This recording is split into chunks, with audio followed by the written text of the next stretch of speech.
नमस्कार, मी डॉक्टर श्रीकृष्ण पांचाळ, जिल्हाधिकारी ठाणे. मागील 5 दिवसामध्ये ठाणे जिल्ह्यामध्ये मोठ्या प्रमाणावरती अतिवृष्टी झालेली आहे. 1 तारखेपासून ठाणे जिल्ह्यामध्ये आज रोजीपर्यंत साधारणतः 700 मिलीमीटर इतका पाऊस झालेला आहे आणि जुलै महिन्यामधील जेवढा सरासरी पाऊस पडतो, तो साधारणतः या 5 ते 6 दिवसांमध्ये पूर्ण पाऊस या जुलै महिन्याचा फक्त या 5 ते 6 दिवसामध्ये झालेला आहे.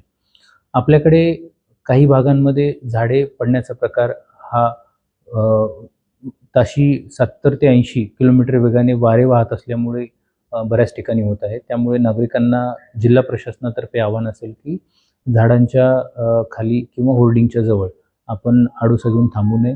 त्याच पद्धतीनं सर्व प्रशासनाने ही जी झाडं असतील, त्याचे फांद्या असतील, असुरक्षित काही होर्डिंग्स असतील, ते हटवण्याबाबत मान्सूनपूर्वही काम केल्याने आत्ताही प्रशासन फील्डवरती राहून सर्व महापालिका, नगरपालिका, नगरपंचायत, जिल्हा परिषद आणि जिल्हा प्रशासन हे सर्व एकत्रितपणे याच्यामध्ये काम करत आहे.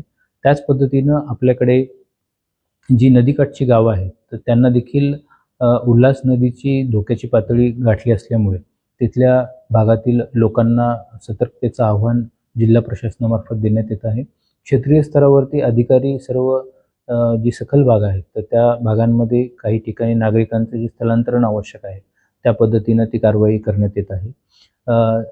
आज देखील दिनांक 6 जुलै रोजी आपल्याकडे वारे वाहण्याचं 70 ते 80 किलोमीटर प्रति तासाने वारे वाहण्याचं प्रमाण आहे आणि त्याच पद्धतीनं आज देखील रेड अलर्ट आहे. उद्या देखील आपल्याला ऑरेंज अलर्ट आहे आणि काही भागांमध्ये मुसळधार पाऊस पडण्याची आणि वारे वाहण्याची शक्यता उद्या देखील हवामान खात्याद्वारे वर्तवली जात आहे. शहरी भागामध्ये इलेक्ट्रिसिटीचे पोल्स असतील तर त्यापासून देखील नागरिकांनी दूर राहावं. त्यामध्ये सर्व संबंधित यंत्रणांना सुरक्षेच्या अनुषंगाने उपाययोजना करण्यासाठी सांगितलेलं आहे.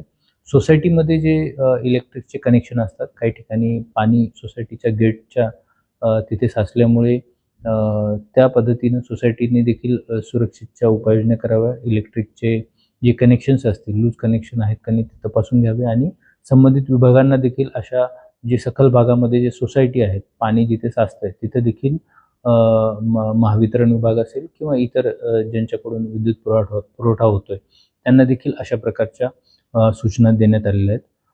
आज जिल्हा प्रशासनाने खाजगी आणि शासकीय आस्थापना यांना अर्धा दिवस दुपारचा हा घरून कामकाज करण्यासाठी किंवा अर्धा दिवसाची सुट्टी देण्याचं प्रशासनाने जाहीर केलेलं आहे. त्याच पद्धतीनं आज शाळांना देखील आणि महाविद्यालयांना, कॉलेजना सुट्टी होती.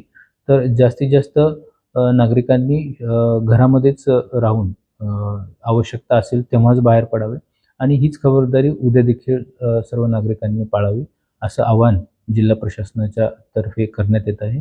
जिल्हा प्रशासनाचे जे संपर्क क्रमांक आहेत ते देखील सर्व ठिकाणी प्रसिद्धी देण्यात आलेली आहे. महापालिकेचे असतील, नगरपालिका आणि जिल्हाधिकारी कार्यालय यांचे सर्वांचे हेल्पलाईन नंबर हे चालू आहे. 24/7 हे नंबर चालू असतात. कोणतीही तक्रार असेल किंवा कोणतीही समस्या असेल तर त्वरित या हेल्पलाईन नंबरवरती संपर्क करावा. सतर्कता नागरिकांनी घ्यावी आणि जिल्हा प्रशासनाला या आपत्ती व्यवस्थापनमध्ये सहकार्य करावं.